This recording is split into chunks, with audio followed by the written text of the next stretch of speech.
Before we talk about the 5-0 scoreline, before we talk about Ismaila Sarr, Pape Gueye, the goals, the red card, or the improbable math that put Senegal into the round of 32 at the 2026 FIFA World Cup, we need to go back.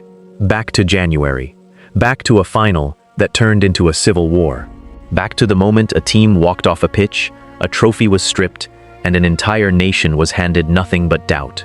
Because you cannot understand what Senegal did on June 26th in Toronto without understanding everything that happened in between. This is not just a story about football. This is a story about what survives when everything goes wrong. Welcome to Football Detailing, and let's get started. January 18th, 2026.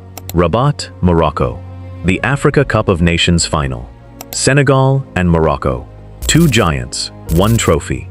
And what should have been a celebration of African football at its finest descended, within minutes of the final whistle, into one of the most chaotic moments in continental football history.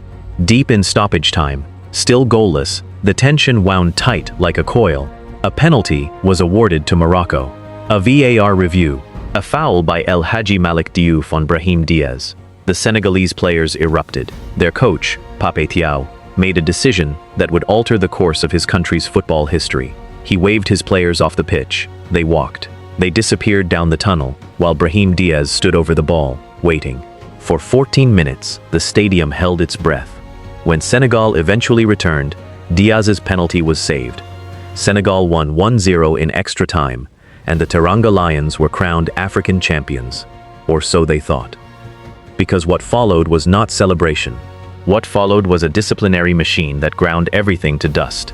CAF condemned the walk-off. FIFA President Gianni Infantino called the scenes unacceptable. Moroccan lawyers filed demands that Senegal be stripped not just of the AFCON title, but banned from the World Cup entirely. And while FIFA pushed back on the ban question, refusing to entertain that nuclear option, CAF's appeal board did something almost unprecedented in modern football. On March 17th, they overturned the result. Senegal, declared to have forfeited. Morocco, declared African champions by a 3-0 default score. A title gone. Players suspended. Coach Pape Thiaw hauled before a disciplinary panel.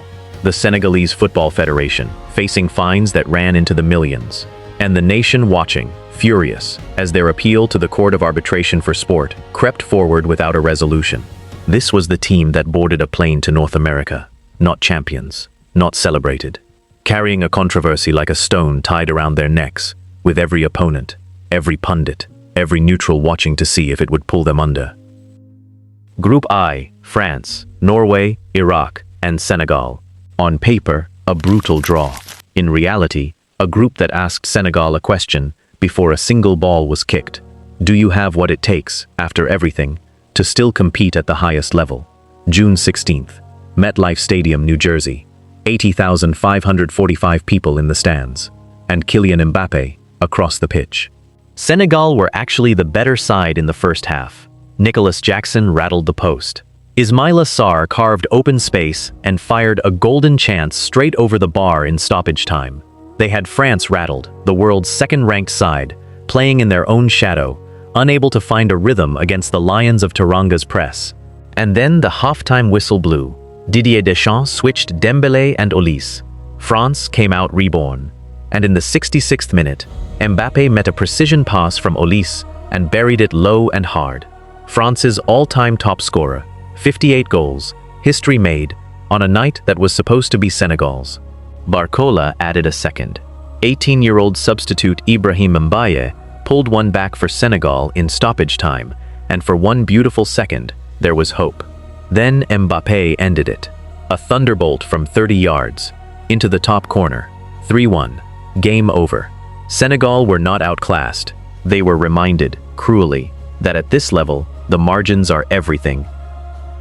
6 days later, New Jersey again. This time, Norway. Erling Haaland. The first half was a disaster. A Kalidou Koulibaly error gave the ball to Marcus Pedersen, whose low drive crept under Mendy's hand.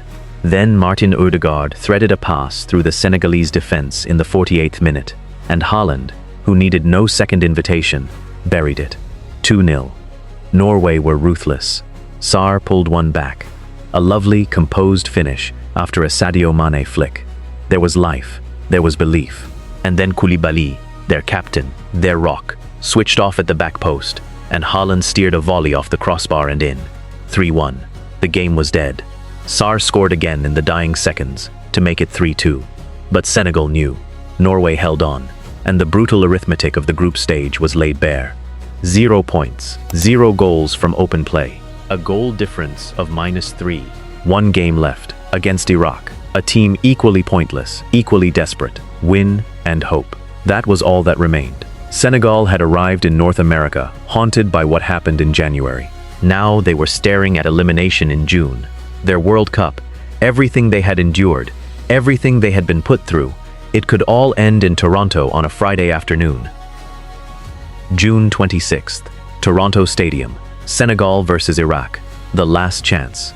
Pape Thiaw, the same man who waved his players off a pitch in Rabat 5 months ago, who faced disciplinary panels and public condemnation, who carried this squad through the darkest period in recent Senegalese football history, sent his team out with one instruction: win, win big, win in a way that cannot be questioned. They started like a team who had something to prove.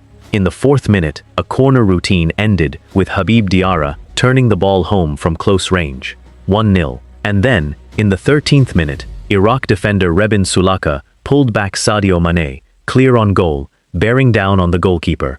Red card. Iraq down to 10 men after 13 minutes. From that moment, Senegal were relentless. In the 56th minute, Lamine Camara stole the ball in midfield with something close to fury, drove into the box, and squared it for Ismaila Sarr. 2-0. 3 minutes later, 3 minutes, Pape Gueye came off the bench and announced himself to the world with a stunning left-footed finish that flew into the top corner. Then Gueye, because once apparently wasn't enough, drove another strike into the net to make it 4-0. And in the 82nd minute, Iliman Ndiaye, with the sort of individual brilliance that had been missing across the whole group stage, added a 5th, 5-0.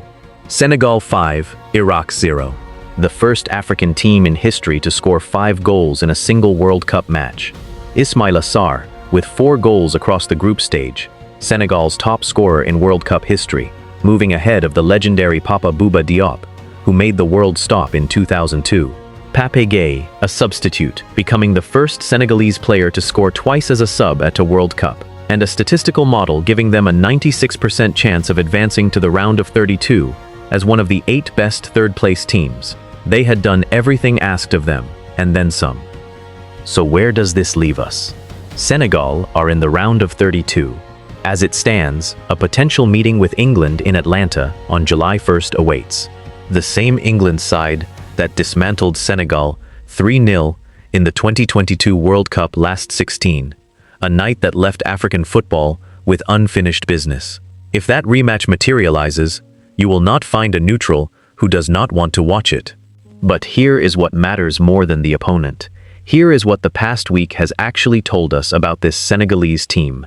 Ismaila Sarr, 4 goals, the outright top scorer for Senegal in World Cup history, is playing the football of his life. Lamine Camara, with 92 years old, dominated midfield against Iraq with a composure that belied his age. Sadio Mane, still the soul of this side, created and pressed and led with every touch. And Pape Gueye, a substitute, turned a must-win game into a 5-goal statement. There is talent here, there is depth here, and above all, after 5 months of being questioned, condemned, stripped of a trophy, and told they did not deserve to be at this tournament, there is fury here. The controlled, focused kind. The kind that scores 5 goals when 1 would have been enough. The AFCON title is gone. The CAF ban hung over them for months. The World Cup group stage almost swallowed them whole. And yet, the Lions of Teranga are still here, still standing, still fighting. And in the round of 32, with nothing left to lose and everything to prove, Senegal might just be the most dangerous team left in this tournament. The question isn't whether they survived. They did. The question now, the one that will be answered very soon, is how far this wounded, battle-hardened, furious team can go.